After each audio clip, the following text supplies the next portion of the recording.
Hi, how you doing out there? Wherever you may be. Um, Look, I'll be honest with you. Um, there are days, many days, when I'll be preparing to give a talk or something, and I'll ask myself, you know, why am I doing this? I mean, seriously, um, what difference does it make? Why bother? You know, like who cares what I have to say, right? I mean, I'm not an expert of any kind, you know. I'm just one guy. I'm just one middle-aged white dude who spent most of his adult life as a journalist and am now just a writer, just one writer, one very imperfect writer and one very imperfect old white dude. So, I mean, why am I doing this? Like what difference can I possibly make?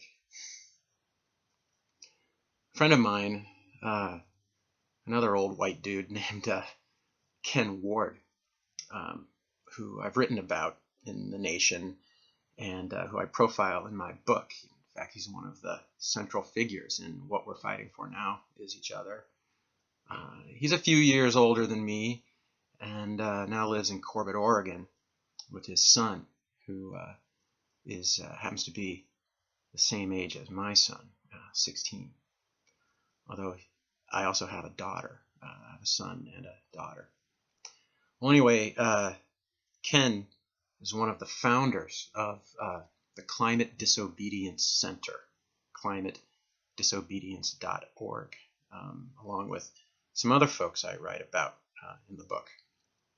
And well, last week, on Tuesday, October 11th, Ken and 4 other activists managed to safely shut down, all 4 of the major tar sands pipelines pumping tar sands oil from Alberta across the U.S. border. Shut them down manually, non-violently, and safely using the emergency shutoff valves. And for that, they now face multiple felony charges in 4 different states, including conspiracy, which could land them and their support team, and get this, even the independent documentary filmmakers who were just there filming the actions, could land all of them in prison for a long time. I mean, this is what it has come to. That was a courageous and selfless act, and a reasonable act. Because it was an action commensurate with the scale and urgency of our climate emergency. And maybe you've noticed how more and more people in this country and around the world are showing themselves willing to take nonviolent direct action to stand up to the fossil fuel industry and its supporters in this country and around the world, and to help inspire and galvanize a global climate justice movement, to force the issue, because that's what successful social movements have always done. A few people, a few so-called radicals, force the issue and maybe, just maybe, awaken the conscience of a society. So what am I doing? Sitting here talking into a laptop camera in the comfort of my home in Massachusetts. I mean, all I have are words. Words on a page, words on a video. But then, sometimes when I'm feeling this way, which is more often than I should probably admit, I find myself talking to a group of people, somewhere like on a college campus or in a church, and I'll see the faces in the audience, and sometimes some of them are tearing up, as I talk about what's happening to our world. And afterward, people will come up to me and, I'll look in their eyes and I'll hear their voices and, listen to them as they share things with me that are often quite personal, and that's when it happens. That's when it happens. And I suddenly remember, oh yeah, there are real live breathing human beings on the other end of this. Real flesh and blood human beings on the receiving end of these words. And they give back. They don't just receive, they give back far more than they know. That's why I do this. That's why I do this. And so right now, as I sit here talking into a laptop, I know there are real flesh and blood people on the other end of this. I have no idea who you are, or where you are, or how many of you there may be, but I know you're there. And I thank you from the bottom of my heart for being there. Because you keep me going. Because we're in this together. We're in this together. So I spoke recently in New York City on a Sunday morning. And it was a rainy, but still beautiful fall day. The kind that you want to hold on to. I couldn't help noticing that there wasn't as much color on the leaves as you'd expect by that week of October. And the minister there who had invited me to speak that morning, she asked me, what it is that I most fear losing as a result of climate change. And she said that for her, it's the old familiar rhythm of the seasons. Seasons.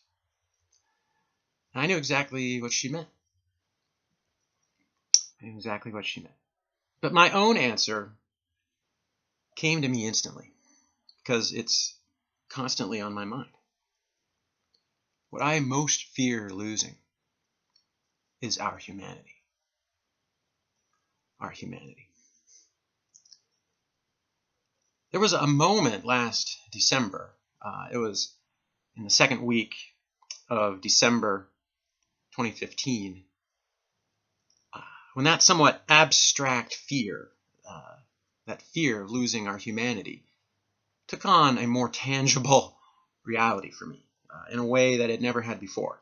And it became clear to me just what kind of a future we're facing as we enter this new era of climate catastrophe. That week, here in the U.S., the most important news on the planet, the news that leaders of 192 nations meeting in Paris had reached an historic and objectively inadequate agreement on how to address our global climate catastrophe. That news was drowned out by the hectoring, seemingly non-stop voice of Donald J. Trump, who commanded wall-to-wall media coverage in the United States and elsewhere, I presume, as he doubled down. He doubled down on his call for an outright ban on people of the Islamic faith entering the United States. I have to tell you, that was the darkest, most chilling thing I had ever seen in American politics in my lifetime. That is, until Trump's acceptance speech at the Republican National Convention in July. And the normalization of his candidacy by that same news media. I mean, how to make sense of these split-screen realities that week in December. On the one hand, on one side of the screen in Paris, world leaders who had failed to face the scientific facts for so long now acknowledged that the climate catastrophe bearing down on humanity, the poorest among us first and most of all. How else to interpret the official recognition by those leaders in Paris that a global average warming of 1.5 degrees Celsius, not 2 degrees as previously agreed, but 1.5 degrees really should be the limit, even though we've already effectively passed it. And while at the same time, those same leaders failed to put the world on a path to achieving even the 2-degree limit. If every voluntary pledge carried out in the Paris Agreement is carried out in full, we'll be passing 3 degrees, even 3.5 degrees. Utterly catastrophic within this century. And on the other side of the screen, and really taking up far more than half of it, we saw a fascistic demagogue running away with the presidential nomination of one of the two major parties in the United States, the climate science denying party that currently controls both houses of the U.S. Congress.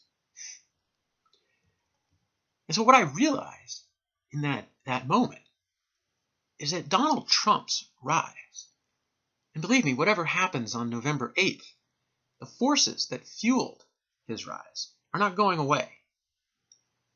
What his rise makes unavoidable, is what many people I know in the climate justice movement, most of them young, have been saying for some time. Namely, that even as we fight to keep carbon in the ground, if we care about justice, if we care at all about what kind of a world we're going to have in 2050, then we have to fight just as hard for democracy and human rights and social justice, economic justice, racial justice. Because we face a social and political catastrophe every bit as real as the climate catastrophe. And in fact, they're converging. They're converging. So in the summer of 2012, and this may be a fact that most of you watching this already know, but in the summer of 2012, something like 80% of what used to be called the permanent Arctic sea ice, 80% as measured by volume, was gone. Melted. 80%. The rate at which the Arctic ice is melting, disappearing, far exceeds what scientists predicted. Some say we could now have an ice-free Arctic summer within a decade. Something that the human species has never witnessed. And what's more, scientists tell us the stability of the entire global climate system depends largely on the Arctic as it approaches irreversible tipping points. And it has to be said,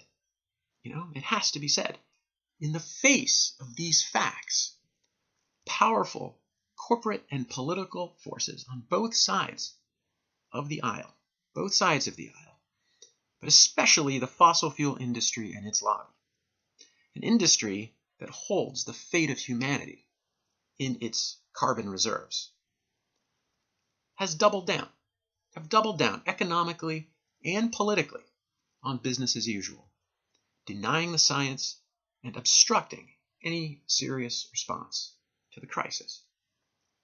No, there's a word for this. These are crimes. And they're not just financial crimes.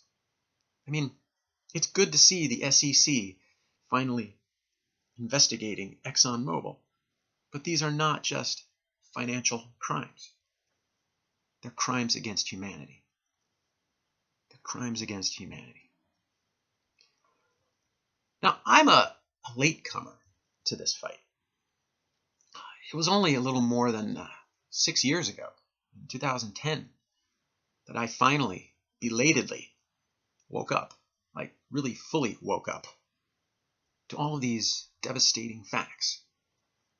And I don't mean just the scientific facts about human-driven climate change. I mean just as much the political facts about our society's failure to address it. Scientific facts and political facts. I woke up to the fact that massive climate disruption is now guaranteed within the coming decades.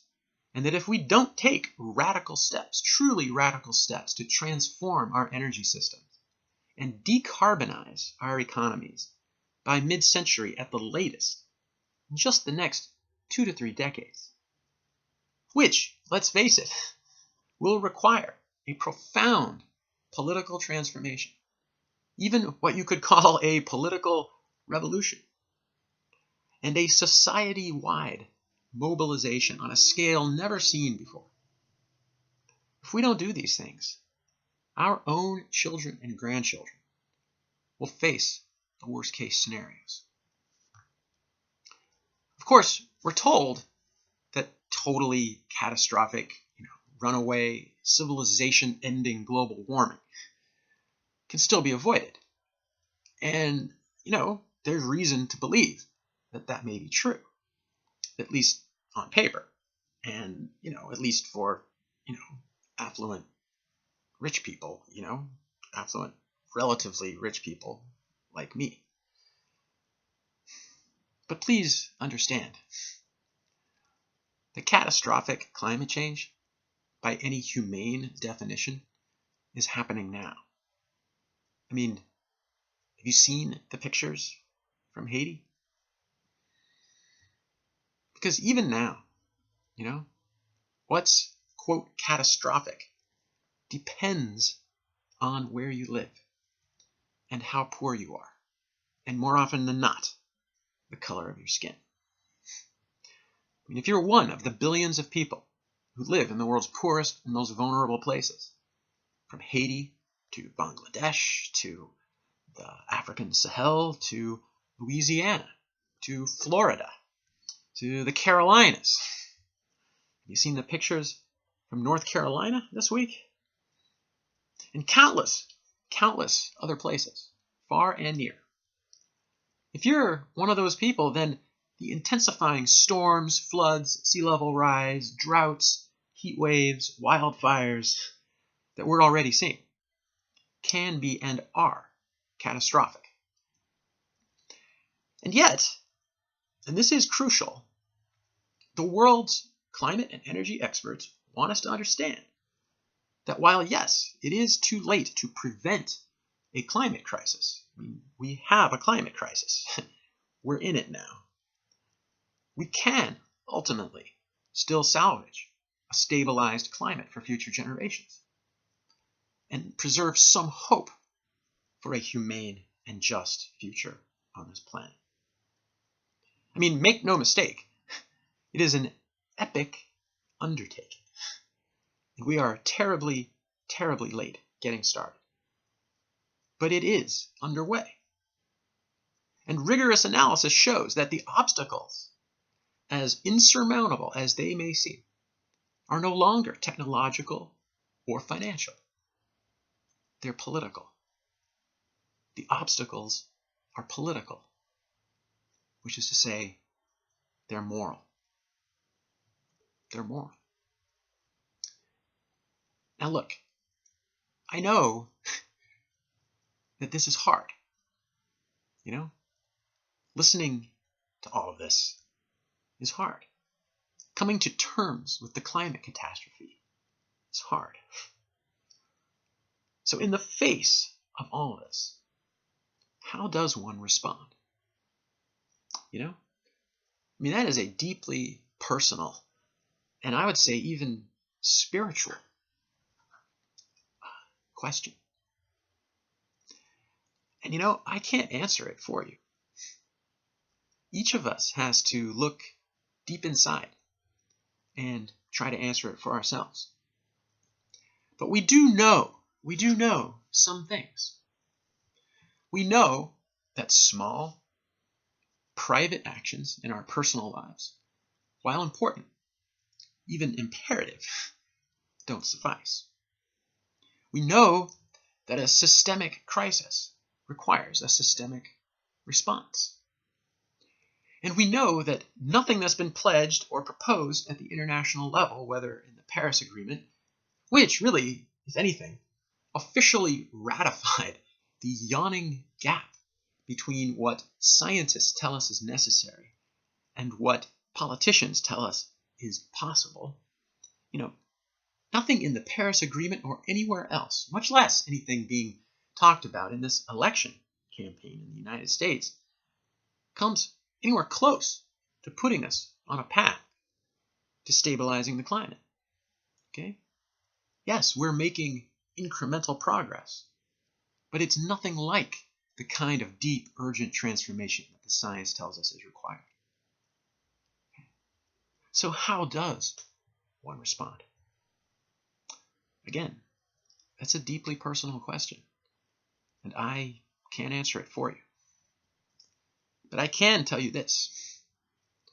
Rather than retreat into various forms of denial and fatalism and cynicism, more and more people, and especially a new generation of young people in this country and around the world, have realized that what is needed if we're going to have any chance of averting the worst case scenarios, and equally important, of getting through what we know is coming with our humanity intact.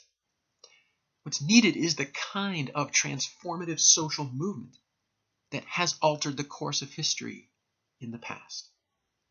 A transformative movement like those that have made possible what was previously unthinkable, from the abolition of slavery to women's suffrage to labor rights to civil rights, and on and on. A movement that is as much moral as it is political, because the movements that change the world are moral movements. And such a movement, or a movement of movements, does now exist. It's grassroots, it's global, and it's growing. It's the movement that brought some 400,000 people onto the streets of New York 2 years ago, and hundreds of thousands more in cities around the world, in the largest demonstration of any kind, at least in this country, in many years. It's the movement that, against all the odds and all the conventional wisdom, took on the fossil fuel lobby and stopped the Keystone XL pipeline. It's the movement that has made fossil fuel divestment and the idea of unburnable carbon reserves, keeping carbon in the ground, has made these mainstream financial and moral issues globally. It's the movement that is resisting new fossil fuel infrastructure everywhere because the science says we can't afford it. From coal plants in India to coal mines in Germany to tar sands and fracked gas pipelines in Canada and the US to the Dakota Access Pipeline on sacred indigenous lands in North Dakota, to coal export terminals and oil bomb trains in the Pacific Northwest and all over the place, and many, many other places. It's the movement that helped power Bernie Sanders' historic grassroots campaign for president, and that is putting Hillary Clinton on notice that she simply must take climate change more seriously. The movement that is, in short, reframing and reshaping the politics of climate change in this country and around the world. It's called the climate justice movement. And I can tell you, it's the people I've come to know in this movement. Young people old people, white and black and brown people, gay, straight, queer, and trans people, and all kinds of people of faith, religious and non-religious, who have shown me what it is that we're really fighting for, who've taught me that in the face of the climate catastrophe, our struggles for social justice and human rights and for real community, what the Reverend Dr. Martin Luther King called the beloved community, matter now more than ever. Well, that's wonderful, you say. It is. But where does the courage and the commitment and the sacrifice required for that kind of struggle, for that kind of radical, transformative movement, for the long haul, actually come from? Well, what I've found in the stories of those I profile in my book and of many others is that the climate struggle, like so many other struggles of the past, is essentially a spiritual struggle. That there's a kind of spiritual crisis, you could even say, at the heart of the climate crisis. Because it forces us to confront the deepest, most difficult questions about ourselves. The climate catastrophe is so fundamental that it strikes to the root of who we are. It's a radical situation, and it requires a radical response. Not necessarily radical in the conventional sense of ideology, although there is that too.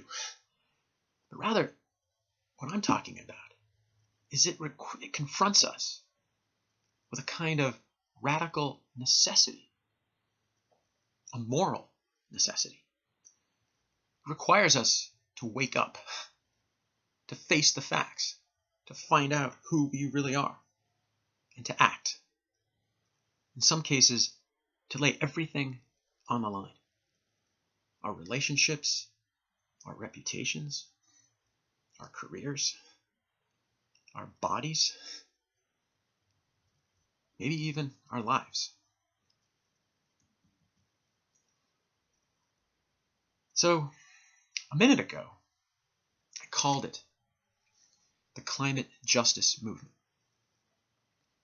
But what does that phrase, climate justice, really even mean now, in the face of all that science, which keeps telling us, in its bloodless language, just how late the hour really is? I mean, is it too late for climate justice? I mean, what kind of justice, really, at this late date, is even possible? Of course, there are those, including among climate experts and advocates, who don't really like to talk about justice. They don't really like to talk about race. They don't really like to talk about inequality, whether economic or, social or sexual. They don't really like to talk about the distribution of wealth at the national level, much less the global level, where, as none other than Pope Francis has reminded us, we in the wealthy industrialized nations owe the poorest people on the planet, the developing world, a massive ecological and climate debt. A debt. We owe it to people historically and presently oppressed under the legacy of slavery and colonialism, under a global economic system built upon white supremacism. The same economic system that is today driving climate change. They don't really like to think about that. Or that, the fact that women, in particular, bear the brunt of climate change globally. That when we say those often repeated words, the poorest and most vulnerable, more often than not, that means a woman. Indeed, a woman of color. And look, I don't really like to talk about these things either. To be perfectly honest. I mean, they put guys like me on the spot, right? I mean, look at me. I'm an affluent, middle-aged white guy. I've benefited my entire life from an economy and a political system built on patriarchy and white supremacism. I mean, I've no doubt said and done things in my life, maybe without even realizing it, that have been insensitive or even discriminatory and unjust to women and people of color. So what, if my own grandparents were sharecroppers and manual laborers, which they were? I mean, I honor that heritage, that poor and working class background. It matters. But I can't hide behind it. Because if I'm serious about justice, and if I'm serious about climate, like morally serious, then I have to face all of these other things. All of them. Because when we stare our climate reality in the face, and we see the storms that we're heading into, the climate disasters, the scarcity, the instability, the conflict and war, and when we look at what many of those with wealth and power and privilege are too often prepared to do to hold on to that wealth and power and privilege, when we see the Republican Party nominee for President of the United States scapegoating and encouraging violence against entire classes of people on the basis of race and religion and nationality, and yes, gender. When we see these things, when we see our states closing their doors to desperate refugees fleeing a civil war brought on in large part by climate change, when we look at things like this and we know what the climate science tells us is coming, clearly it matters all the more what kind of a government we have, what kind of a democracy, what kind of a society we have, what kind of a people we're going to be as we head into this future together. Because what we're fighting for now is each other.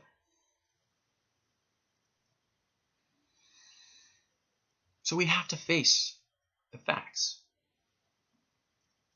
which means facing scientific realities, political realities, and yes, moral realities. We have to face the fact that we've already lost the so-called climate fight. If that means, quote, solving the climate crisis and saving some semblance of the planet humanity has known. That fight was lost before it began, because it got started so late.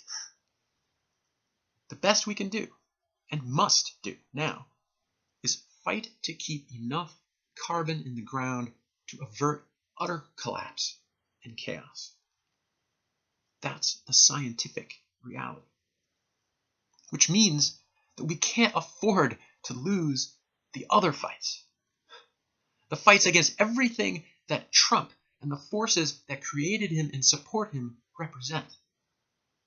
We not only have to win this one election, it's going to take a lot more than just showing up to vote. Though we all must do that. No, it's going to take a political revolution. That's the political reality and the moral necessity of our historical moment. Because it's time now to fight like there's nothing left to lose but our humanity. Like there's nothing left to lose but our humanity. So is it too late? I don't know. Is it? You tell me. We know what the science says. What does your conscience say? What does too late even mean? Too late for what? Even in the face of all we now know, will it ever be too late to hold on to our humanity? Thanks. Thanks for listening.